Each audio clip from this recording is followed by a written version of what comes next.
The phone rang at 2:47 p.m. I'll never forget that exact time because I was staring at the break room clock, waiting for my coffee to finish brewing. Tuesday afternoons at the dental office were usually quiet, just how I liked them. The coffee maker gurgled its final drops as I reached for my phone, expecting maybe a reminder about Melody's violin recital next week, or Craig asking what I wanted for dinner. "Mrs. Vera Thompson?" The voice was professional, but strained, like someone trying to stay calm during chaos. "Yes, this is Vera. This is St. Mary's Hospital. Your daughter Melody has been admitted. She's currently in surgery." The coffee mug slipped from my hand and shattered on the floor. Hot coffee splashed across my scrubs and the white tiles, but I didn't feel it. Surgery? What happened? Is she okay? "She suffered a fall down the stairs at your home. The paramedics brought her in about an hour ago. She has multiple injuries, including a broken arm and internal bruising. The surgery is to address internal bleeding and to set her arm properly." My legs went weak. I gripped the counter to keep from falling. "Internal bleeding? How bad is it?" "The doctors are taking care of her right now, Mrs. Thompson. You should come as soon as possible." I don't remember grabbing my purse or telling my coworker Jackie that I had to leave. I don't remember the drive to the hospital, though I must have broken every speed limit getting there. All I could think about was Melody that morning, claiming she had a stomachache, probably just trying to avoid her chemistry test. She'd been wearing her favorite purple pajamas, the ones with little music notes on them. Her hair was messy from sleep, and she'd smiled when I kissed her forehead to check for fever. "I'll be fine, Mom," she'd said. Dad said he might check on me during lunch if he's between showings. Craig had been so thoughtful lately, especially with how much he'd been helping my best friend Amber through her divorce. Just last week, he'd spent his entire Saturday helping her move furniture into her new apartment. "That's what family does," he'd said when I thanked him for being so supportive of my friend. The hospital parking lot was a maze of confusion. I abandoned my car in what was probably an illegal spot and ran through the automatic doors. The smell hit me first, that distinctive hospital mixture of disinfectant and fear. The fluorescent lights were too bright, making everything look harsh and unforgiving. "My daughter, Melody Thompson, she was brought in. She's in surgery," I gasped at the reception desk. The woman typed something into her computer with agonizing slowness. "Thompson, yes, she's in surgery on the 3rd floor. Take the elevator to your left, then follow the blue line to surgical waiting." The elevator ride lasted forever. An elderly man with an IV pole smiled at me kindly, but I couldn't smile back. My mind was racing through every possible scenario. How does a 14-year-old fall down the stairs in the middle of the day? Melody wasn't clumsy. She was a dancer, a violinist, coordinated and careful. She'd grown up in that house, knew every creak in those stairs. The surgical waiting room was filled with worried faces, but I only cared about finding someone who could tell me about my daughter. A nurse in green scrubs approached me before I could reach the desk. "Mrs. Thompson, I'm Nurse Beatrice. I've been assigned to Melody's case." "How is she? Can I see her?" "She's still in surgery, but the doctors are optimistic. She's a strong girl. The surgery should be finished within the hour." "What exactly happened? How did she fall?"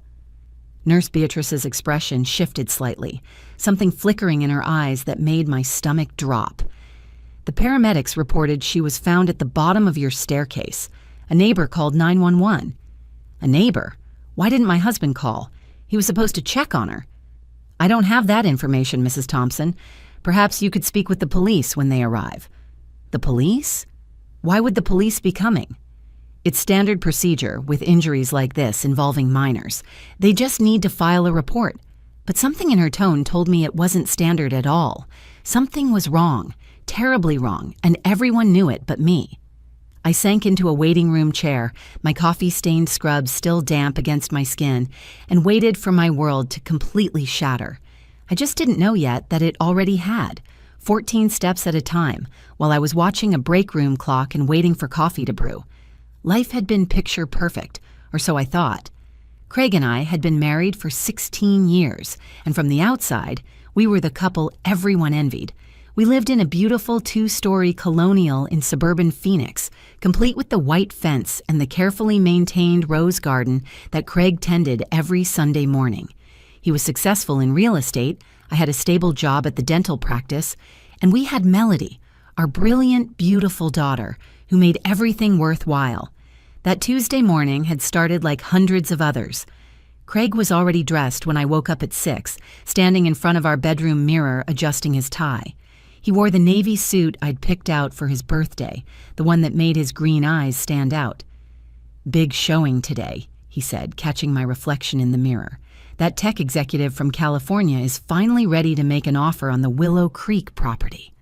"That's wonderful, honey," I said, getting out of bed and wrapping my arms around him from behind. He smelled like his cologne, the expensive one I bought him every Christmas, mixed with the mint of his toothpaste. "Melody's not feeling well," he said, turning to kiss my forehead. "I checked on her earlier. She says her stomach hurts." "Chemistry test today," I said, rolling my eyes. "Third time this month she's had a mysterious illness on test day." Craig chuckled, that warm sound that had made me fall in love with him all those years ago at a mutual friend's barbecue. "I'll swing by around lunch to check on her, make sure she's actually resting and not binge-watching Netflix." "You're too good to us," I said, meaning it completely. Downstairs, Craig had already made coffee and left my favorite mug out with a sticky note. "Have a great day, beautiful. Love you." These were the little things that made our marriage work, I thought. 16 years, and he still left me notes. My best friend Amber had been a constant presence in our home lately. 6 months ago, her husband Derek had blindsided her with divorce papers and a 23-year-old girlfriend.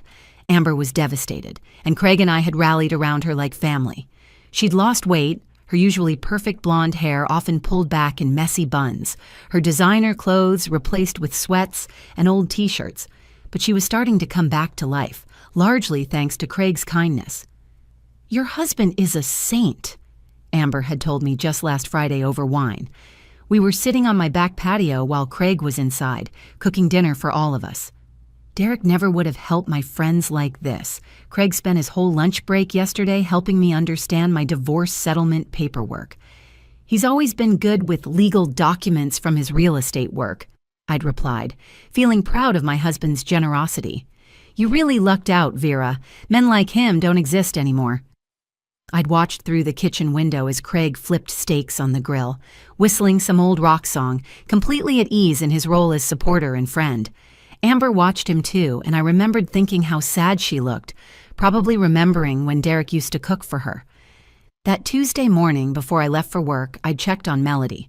She was curled up in her purple pajamas, the ones with music notes that she claimed she was too old for but still wore anyway.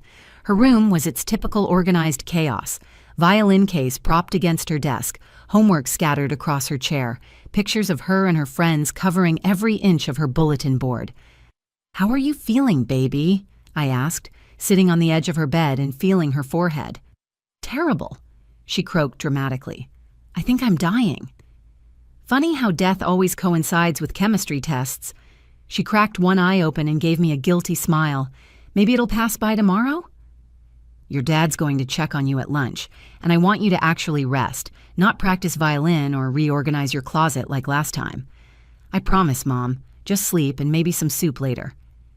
I kissed her forehead, inhaling that strawberry scent from her shampoo.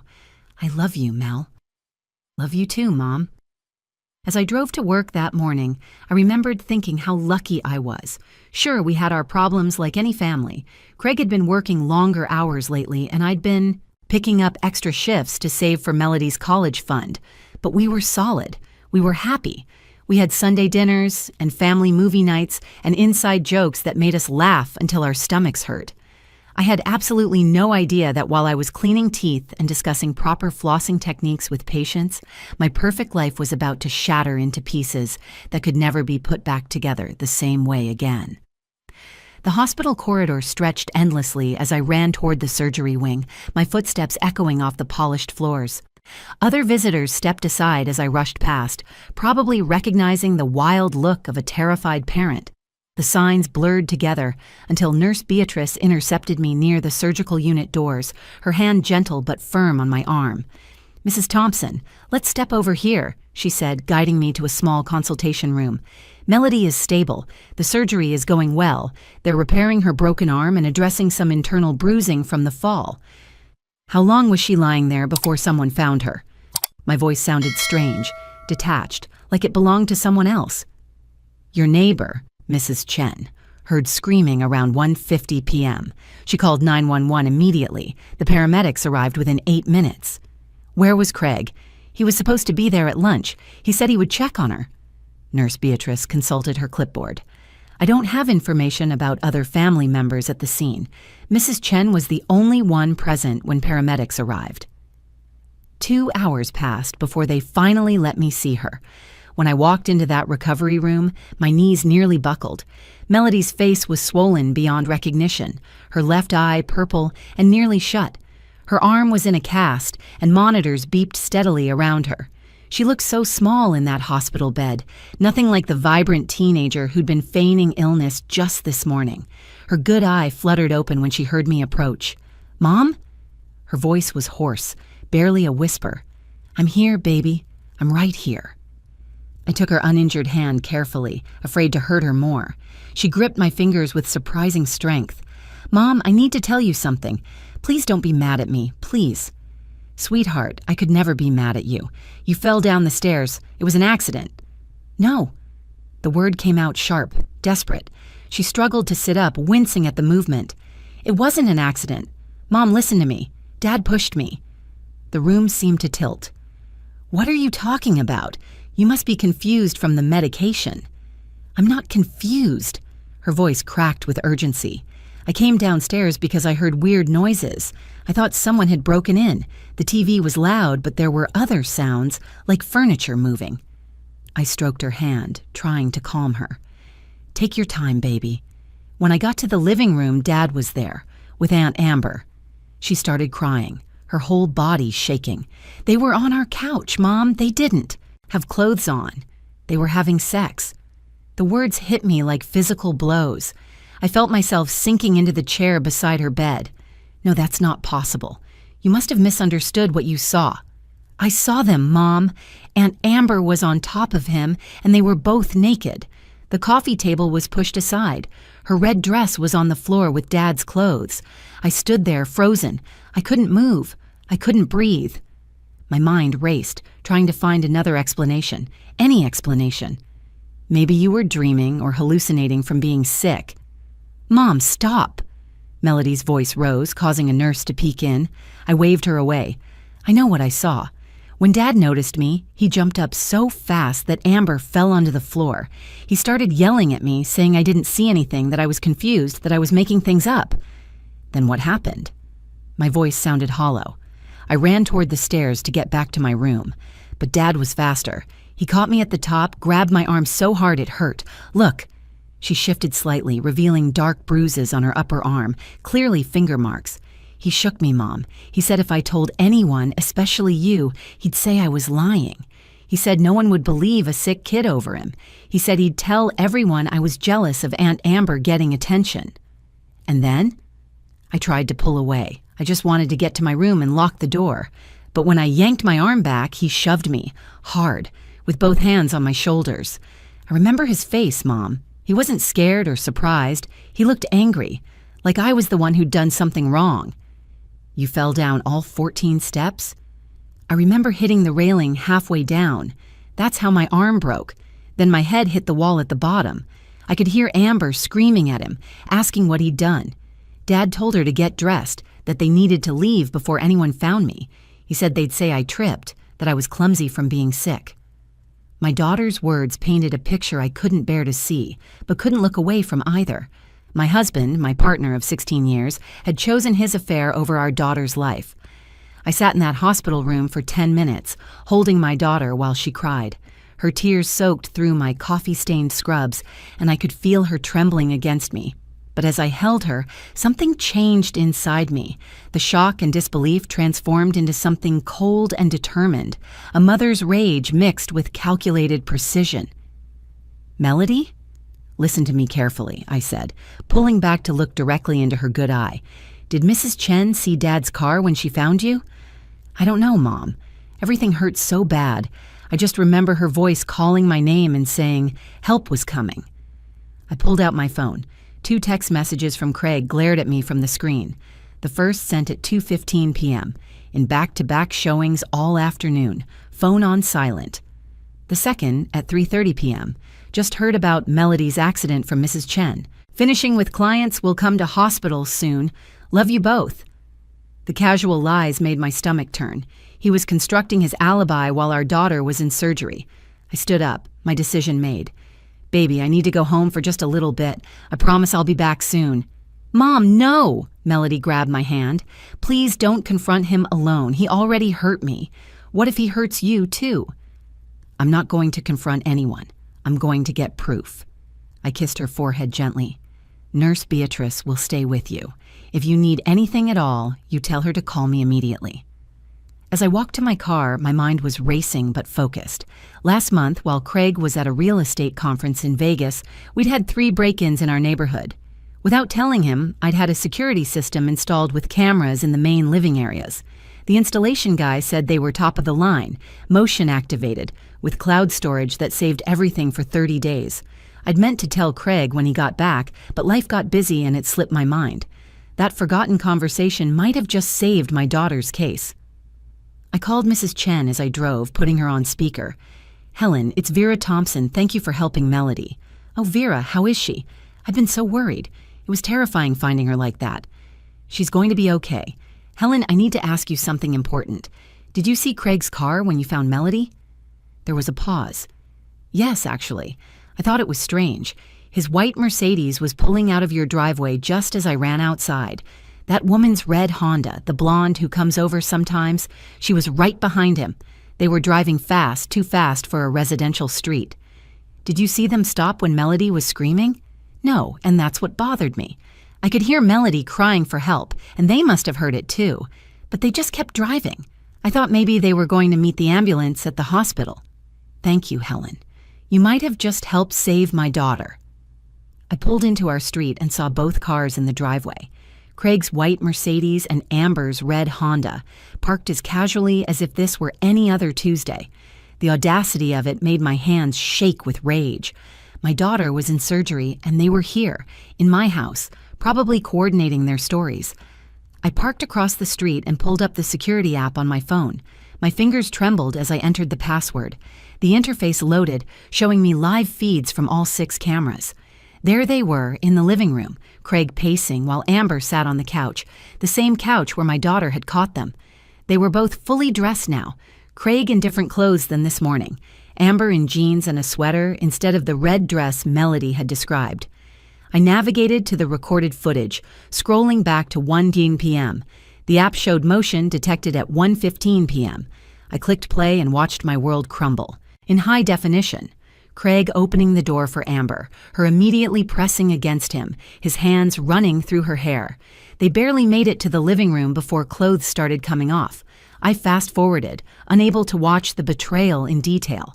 At 1:47 p.m., Melody appeared on the stairs, her face transforming from confusion to horror. At 1:48 p.m., Craig's chase up the stairs, the struggle clearly visible from the hallway camera. At 1:49 p.m., the push, brutal and deliberate, both his hands on her shoulders, sending her backward down 14 steps. I downloaded every second of footage to my phone, then backed it up to 2 different cloud services. My hands were steady now, my purpose clear. They thought they'd gotten away with it. They thought a 14-year-old's word would mean nothing against 2 adults. They didn't know about the cameras. They didn't know that their every crime had been recorded, time-stamped, and saved. I sat in my car for another 5 minutes, watching them through the living room window. Craig was pouring wine, my anniversary Malbec that we'd been saving for a special occasion. Amber was scrolling through her phone, occasionally showing him something that made them both laugh. The casual normalcy of it all made my fury burn white hot. While our daughter lay broken in a hospital bed, they were drinking wine and sharing jokes. I called 911 first, keeping my voice steady and clear. This is Vera Thompson at 442 Sycamore Drive. My husband pushed my 14-year-old daughter down the stairs approximately 3 hours ago. She's currently hospitalized with serious injuries. I have video evidence of the assault. He's in the house right now with his accomplice. Ma'am, did you say you have video evidence? Yes.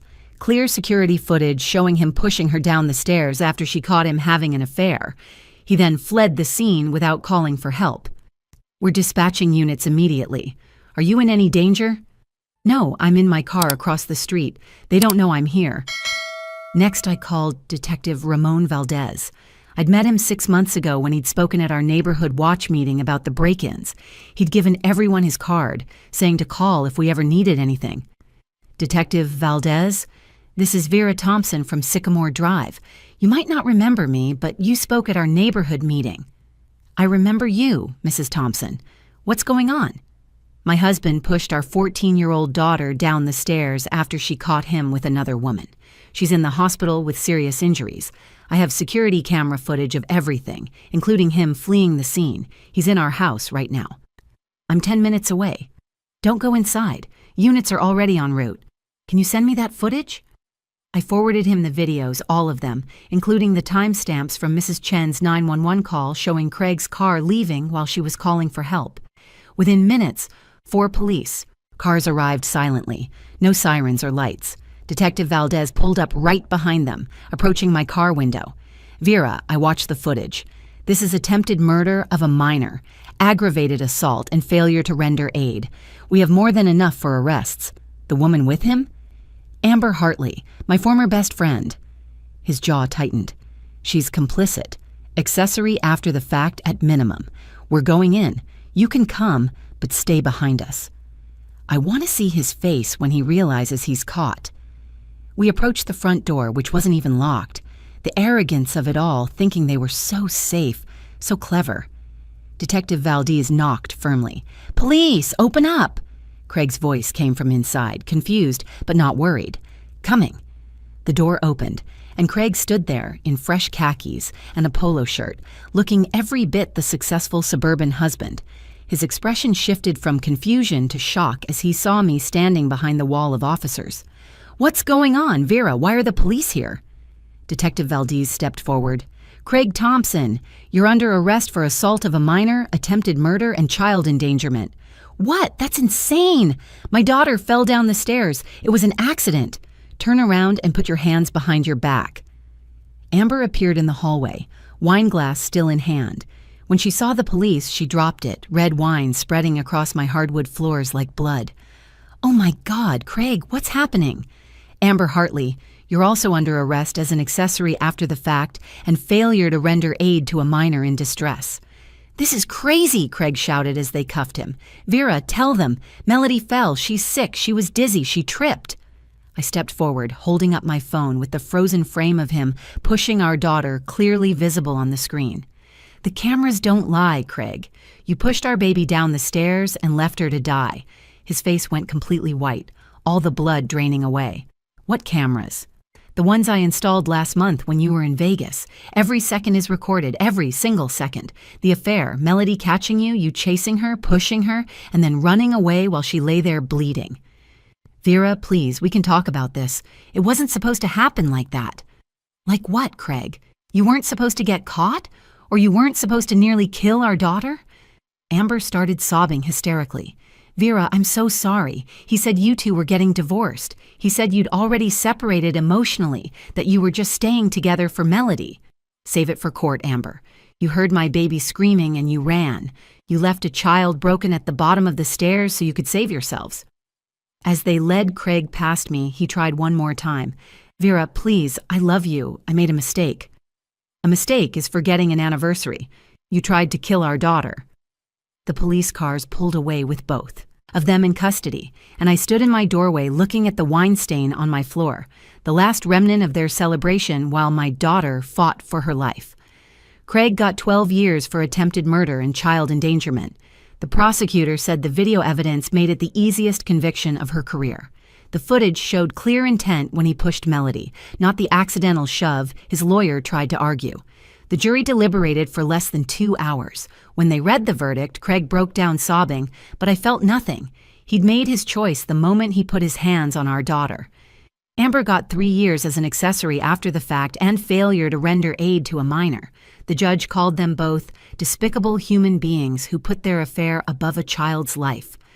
During sentencing, the judge specifically mentioned how they'd stood at the top of those stairs, made the decision to leave, and walked past my injured daughter without even checking if she was breathing. That level of callousness, he said, deserves no mercy from this court. The divorce was finalized while Craig was in county jail awaiting transfer to state prison. I got everything: the house, the savings, full custody of Melody. His real estate license was revoked. His family disowned him completely. His mother called me crying, apologizing over and over, saying she'd raised him better than this. I believed her. Sometimes people become monsters despite their upbringing, not because of it. Melody's physical recovery took 4 months. 3 surgeries on her arm, physical therapy twice a week, and countless follow-up appointments. But she never complained. The emotional recovery took longer. She had nightmares about falling, about footsteps on stairs. She couldn't be in a room with the door closed. Trust became a foreign concept to her. We sold the house 6 months later. Too many memories, too much pain embedded in those walls. Every time I walked past those stairs, I saw my baby falling. We found a single-story ranch across town, smaller but perfect for just the 2 of us. Melody picked the paint colors for her new room, purple walls with silver accents. She said it felt like starting over. Therapy helped both of us. Melody's therapist specialized in trauma from family violence. She taught Melody that what happened wasn't her fault, that she'd been brave to tell the truth. My therapist helped me process the betrayal, the guilt of not seeing the signs, the rage that sometimes felt like it would consume me. "You saved your daughter," she reminded me repeatedly. "Focus on that." A year later, Melody testified at both trials. She looked her father straight in the eye and described the fear she felt when he chased her up those stairs. "I thought my dad would protect me from anyone," she said, her voice steady despite her tears. "I never thought I'd need protection from him." Craig tried to mouth, "I'm sorry," to her, but she turned away. She was done with his apologies. Mrs. Chen became like family to us. She visited Melody in the hospital every day, bringing homemade soup and puzzle books. She testified at trial about seeing the cars flee. "In my 68 years," she told the jury, "I've never seen such cowardice." She still checks on us weekly, bringing cookies and gossip from the old neighborhood. Melody is thriving now 2 years later. She made first chair violin in the school orchestra. She's dating a sweet boy named Marcus, who treats her with respect and kindness. She wants to become a prosecutor, she says, to help other kids who've been hurt by people who should have protected them. Her college essays write themselves with her story of survival and resilience. I learned something valuable through this nightmare. Trust your instincts, but also verify. That security system I installed on a whim didn't just save my daughter's case, it probably saved her life. Without that footage, it would have been Craig's word against an injured teenager's. How many children aren't believed? How many never get justice? But more importantly, I learned that healing isn't linear. Some days, Melody and I are perfectly fine, laughing at silly TV shows and burning dinner together. Other days, a sound or smell brings it all back. We've learned to ride those waves together, to hold each other through the storms. Last week, Melody graduated high school with honors. As she walked across that stage, confident and radiant, I thought about the broken girl in the hospital bed who'd been so afraid I wouldn't believe her. Craig wrote asking for a photo of her graduation. I sent him nothing. He lost the right to her milestones when he chose violence. We're building a beautiful life from the ashes of betrayal. Melody starts college in the fall with a full scholarship. I'm dating again, slowly, carefully, with someone who understands our journey. The future feels bright and possible in ways I couldn't have imagined 2 years ago. Sometimes the worst moments of our lives become the catalysts for our greatest strength. We survived, we healed, we won. If this story resonated with you, please like this video and share it. Your support helps these important stories reach others who might need to hear them. Comment below with your thoughts and don't forget to subscribe to our channel for more powerful, real-life stories of survival and triumph. Thank you for listening to our journey.